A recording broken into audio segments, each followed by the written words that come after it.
Dans l'actualité, un musicien qui n'en finit plus de nous étonner, Ibrahim Mahalouf. Il est né en 1980 en pleine guerre du Liban dans une famille d'intellectuels et d'artistes. Fils du trompettiste Nassim Mahalouf et de la pianiste Nada Mahalouf, il est aussi le neveu de l'écrivain Amin Mahalouf. Sa famille a fui le Liban en raison de la guerre et il a grandi en banlieue parisienne avec ses deux parents donc et sa sœur aînée Laïla qui a 2 ans de plus que lui. Il a débuté l'étude de la trompette à l'âge de 7 ans avec son papa donc, ancien élève lui-même de Maurice André au Conservatoire national supérieur de musique et de danse de Paris. Il nous en parlera un petit peu tout à l'heure. Il entre sur concours au CNR de Paris dans la classe de Gérard Boulanger pour une formation de 2 ans où il obtient le premier prix. Puis il entre sur concours au CNSM de Paris dans la classe d'Antoine Curé pour une formation de 3 ans où il obtient aussi le premier prix. Pendant ces 5 années d'études, il se présente à de nombreux concours nationaux, européens et internationaux de trompette dans le but de découvrir le maximum de répertoire pour trompette et développer aussi sa technique. Entre 1999 et 2003, il est donc lauréat de 15 concours les plus prestigieux à travers le monde entier. Alors ces concours lui prennent beaucoup de temps bien sûr, mais il continue à aborder la musique sous d'autres aspects, notamment l'improvisation et la composition à travers la musique arabe et le jazz. En 2000, il rencontre le producteur Marc-Antoine Moreau qu'il présente au violoncelliste Vincent Segal et c'est alors le début d'une très longue série de rencontres avec des artistes aussi variés que Amadou et Mariam, Mathieu Chédid ou encore Arthur H. Entre 2000 et 2007, il se produit avec de nombreux chanteurs et musiciens mondialement connus et continue ainsi à découvrir le métier tout en recherchant sa propre sonorité et son propre style. Il est très vite repéré par le petit monde du jazz et ses 3 premiers albums, édités sous son propre label Mister Productions, font un véritable carton. Il s'agit de Diaspora en 2007, Diachronisme en 2009 et Diagnostic en 2010.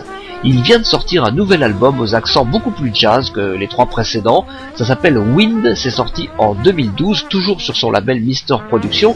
Je l'ai rencontré entre 2 séances d'enregistrement, il a accepté de répondre à mes questions. Bonjour Ibrahim Mahalouf. Bonjour. Alors, est-ce que vous pouvez nous parler de votre trompette d'abord, parce qu'elle a une particularité par rapport aux trompettes que tout le monde connaît à 4 pistons. Voilà, c'est une trompette qui a un piston supplémentaire, donc une trompette en général en ont 3, et ça permet de baisser d'un quart de ton toutes les notes que je joue. Et ça permet donc principalement de jouer la musique arabe, puisque les musiques arabes sont basées sur des makams, sur des modes, avec des intervalles de quart de ton et de 3 quarts de ton aussi. Mais ça peut aussi servir pour faire de la musique d'aujourd'hui, classique, de la musique contemporaine, lorsque les compositeurs axent leur écriture sur ce genre d'intervalle aussi. Qui a inventé alors cette trompette à 4 pistons? C'est mon père qui a inventé ça dans les années 60. Quand il est arrivé en France, il a étudié avec Maurice André à l'époque et la première chose qu'il a demandé à Maurice André en arrivant dans sa classe, c'était voilà, moi je veux jouer la musique arabe et j'ai une idée, j'aimerais bien la concrétiser, mais il n'y a pas grand monde pour l'instant qui m'aide.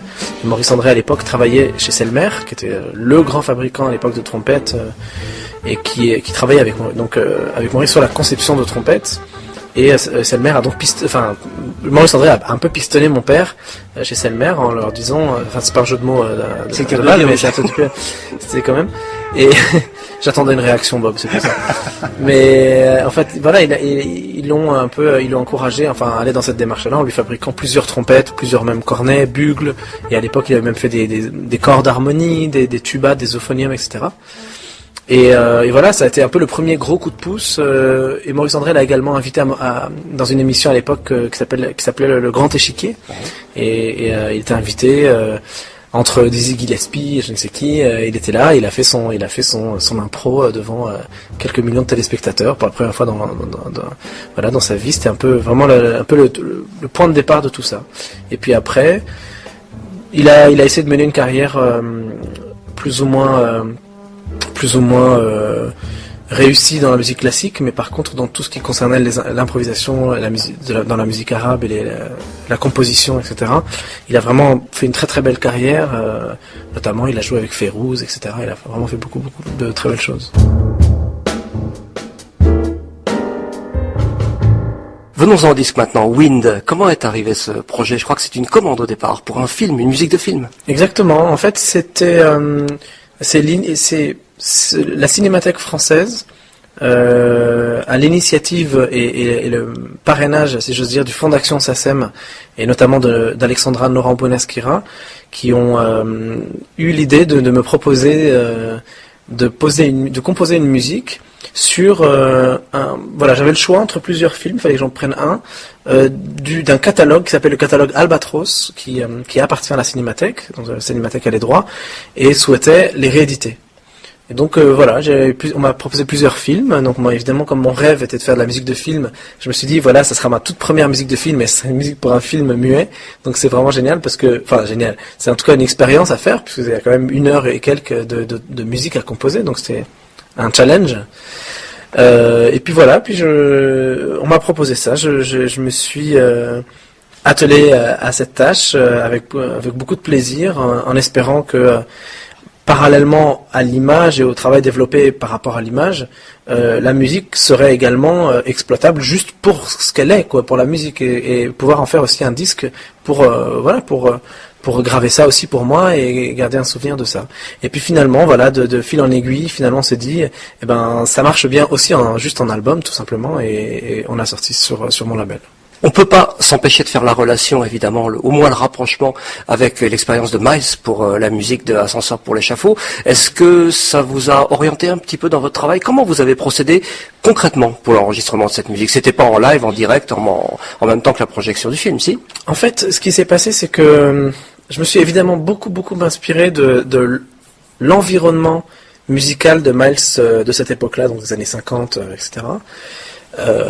Notamment évidemment donc l'Ascenseur pour l'échafaud, les couleurs de cet album-là que je trouve juste splendide. Enfin, ça a longtemps été une de mes musiques préférées, voire même ma musique préférée pendant quelques années.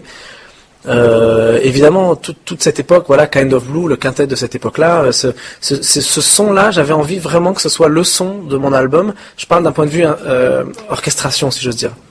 Donc ça, c'était clair pour moi il fallait que ce soit cette orchestration-là, une orchestration, comme on dit, un peu en noir et blanc, quoi, une orchestration simple.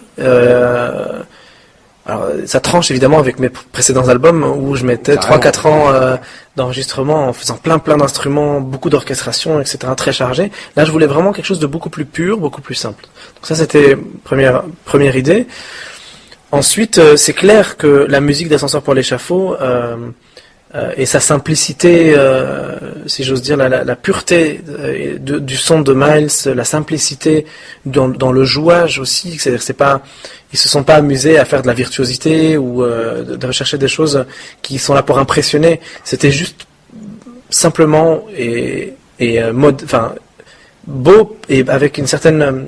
Moi j'ai énormément aimé dans cette musique-là l'humilité de tous les musiciens qui ont participé à cet album, qui se sont vraiment ils se sont pas cachés, ils ont joué avec beaucoup d'assurance, mais au service de l'image et le Miles en premier, quoi. Donc c'était hyper beau, hyper impressionnant quand j'ai découvert ça, et j'avais envie de garder ce même feeling, c'est-à-dire de dire à tous les musiciens, vous êtes tous des grands virtuoses et des musiciens exceptionnels, voilà. Et j'aimerais pour cet album-là qu'on s'inspire de l'humilité de l'Ascenseur pour l'échafaud et de cette musique, en se disant voilà, on est là avant tout pour essayer de trouver un son qui fonctionne bien et qui sert véritablement l'image.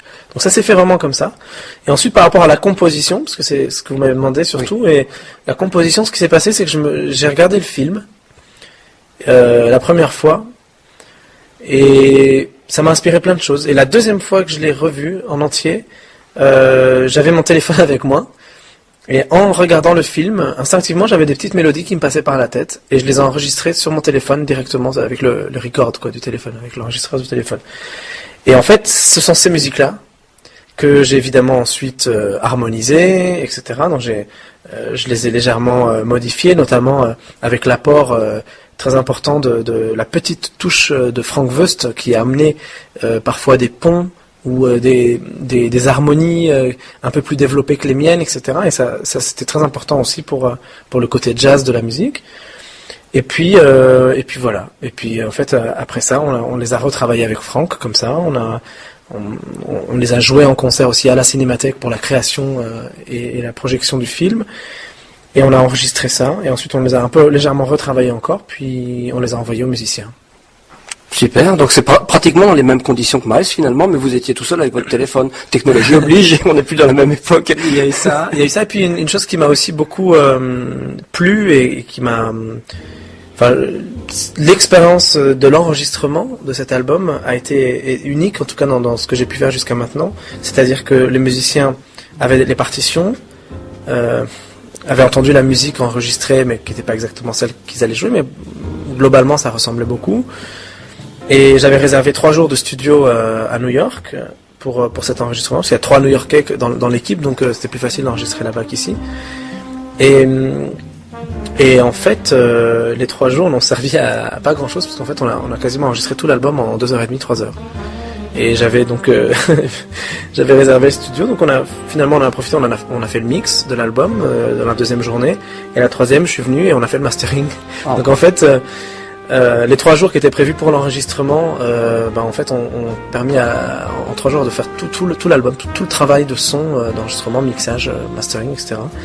Et ça a été très très impressionnant pour moi, qui avait eu donc, je me répète un peu, mais qui avait eu l'habitude d'enregistrer mes albums en 3-4 ans, en prenant des périodes de mix de 2-3 semaines, voire 1 mois, et en prenant ensuite, entre le mix et la masterisation, 2-3 mois de réflexion avant de masteriser.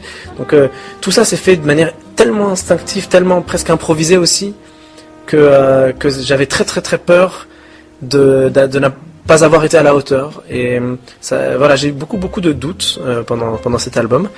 Et puis finalement, en réécoutant maintenant de temps en temps, ou quand ça passe à la radio par exemple, je me dis qu'en fait, on a fait un travail très instinctif, très naturel, très spontané.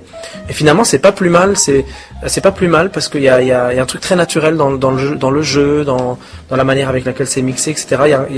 Voilà. Et je suis assez surpris de cette expérience-là, et je pense que je la referai certainement. Vous parliez de doute à l'instant, c'est effectivement le morceau qui ouvre votre album, qui est génial d'ailleurs. Il ouvre et il ferme d'ailleurs. Il ferme, ouais, exact. On le retrouve aussi un peu plus tard. Alors ça, c'est des titres qui sont venus au vu des images ou après avec la musique. Enfin, comment ça s'est passé? Parce que je vois doute, suspicion, attente, questions et réponses, excitation, certitude, sensualité. Avec autant de simplicité que ça a l'air, ce sont les titres que j'ai donnés à mes petits enregistrements sur mon téléphone. D'accord. Okay. Quand j'étais en train de composer sur l'image comme ça. J'ai donné ces noms pour me rappeler de quelle séquence il s'agissait. Ah. Et à la fois, c'est là où finalement c'est aussi intéressant pour moi d'un point de vue conceptuel sur cet album, c'est que ce sont dans l'ordre les musiques qui apparaissent dans le film, ce sont aussi dans l'ordre les titres donc de ces musiques, dans l'ordre des sentiments que j'ai eus en regardant les images, et en même temps dans l'ordre les sentiments que procure le film quand on regarde le film. Alors j'espère que certains iront et se pencheront sur la question pour aller voir le film, parce que même si c'est pas un grand chef-d'œuvre, c'est pas le meilleur film de René Clair, ça s'appelle La Proie du vent, mais c'est vraiment son dernier film muet. Après il est passé au son des films qu'on connaît. Donc ensuite là où aussi je dis c'était vraiment intéressant pour moi conceptuellement, c'est-à-dire que j'ai remarqué que ces sentiments-là, c'est-à-dire le doute, la suspicion, l'attente, les questions les interrogations avec les réponses qu'on peut avoir, l'excitation, l'incertitude, enfin bref, tous ces sentiments-là sont les sentiments que j'ai dans ce même ordre-là. C'est là que c'est assez drôle. Quand je travaille sur une musique, ça commence toujours par le doute. J'ai toujours un doute en me disant, bon mais qu'est-ce que je vais bien pouvoir faire? Le doute de la feuille blanche, quoi. Qu'est-ce que je vais bien pouvoir faire? J'en sais rien, etc. Puis après, il y a un sentiment de suspicion, parce que dès que je commence à poser des notes, à chaque fois je me dis, mais est-ce que j'ai piqué ça à quelqu'un? Est-ce que c'est un truc que j'ai déjà entendu, etc., etc. Ou que j'ai déjà joué. Voilà. Et alors du coup je suis dans un sentiment de suspicion. Ensuite, et c'est vraiment comme ça à chaque fois que ça se passe, ensuite j'attends, parce que je me dis, bon, je vais laisser reposer un peu, je vais voir un peu ce que ça donne, etc. Et au fur et à mesure, je commence à me poser des questions. Enfin bref, il y a tout un ensemble de sentiments qui sont dans cet ordre-là. Et ça se termine toujours par le mystère, parce que après le doute, après la surprise et le doute, j'ai toujours à un moment donné, ou alors que je suis en plein travail, je suis en train de me dire, oulala, j'ai pas encore plein de choses à faire, je me dis je vais encore changer ça parce que le mix il est pas bon, là le son de trompette il faut peut-être le rendre un peu plus grave, là il y a telle partie qui est pas hyper bien en place, etc. Alors j'ai plein de choses que je veux faire, et bizarrement et mystérieusement à un moment donné, en plein dans ce travail, alors que j'ai encore rien fait de tout ça, je me dis, mais je suis dingue. Là, si je touche à une seule note, si je touche à un seul mix, je vais abîmer ça. Je vais abîmer la musique. Donc, faut vraiment que je m'arrête là. Et c'est vraiment un sentiment mystérieux que j'ai, que j'explique toujours pas. Et d'ailleurs, voilà, l'album se termine par ce sentiment de mystère qui existe aussi dans le film, à la fin. Donc voilà, je suis vraiment dans ce, il y a eu une conjoncture qui a fait que finalement, il fallait absolument que je garde ces titres-là, pour l'album, et je les ai gardés. Alors la question subsidiaire, évidemment, est-ce qu'on va avoir la chance d'avoir ça, de voir cet album complet joué sur une scène à Paris bientôt? Alors c'est la première fois que je fais un album qui se jouera.